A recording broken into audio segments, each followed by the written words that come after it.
Once upon a time, in the sunny city of Delhi, the people lived in fear because there were too many cobras. The snakes coiled in the shadows, slithered across the market, and made everyone scared to leave their homes. A powerful English leader named Lord Hemlock wanted to fix the problem and show his strength. He made a grand promise to all the citizens.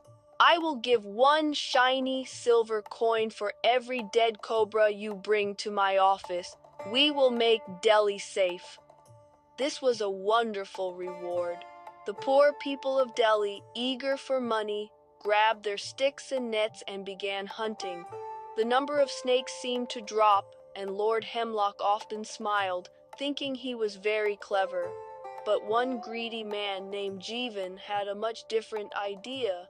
Why hunt a few old snakes when you could make thousands? He started to quietly breed baby cobras in clay pots and baskets hidden in his backyard.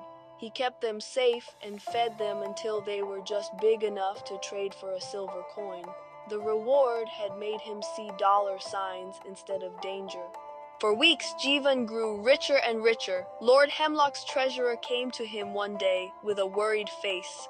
"My lord," he whispered, "the treasury is almost empty. We have paid for tens of thousands of snakes, but the people still complain of them." Lord Hemlock stormed to his counting room. He looked at the endless lines of payments.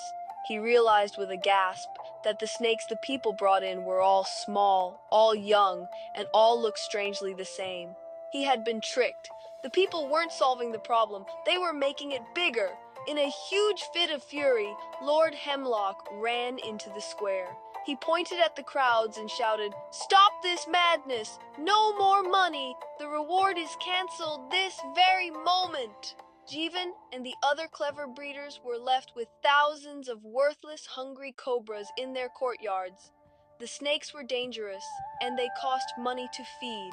With no reward to earn, they saw only one solution.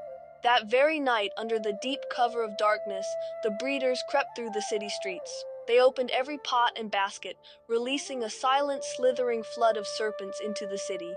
The darkness was suddenly alive with rustling scales. The next morning, Delhi awoke to screams of terror. There were now far, far more cobras than ever before. They coiled around water pumps, they slept on temple steps, and they waited under every bush. Lord Hemlock had wanted to get rid of the cobras, but his simple plan had created a massive disaster. The lesson of the story is this: sometimes a simple answer or a reward can make a bad problem much, much worse.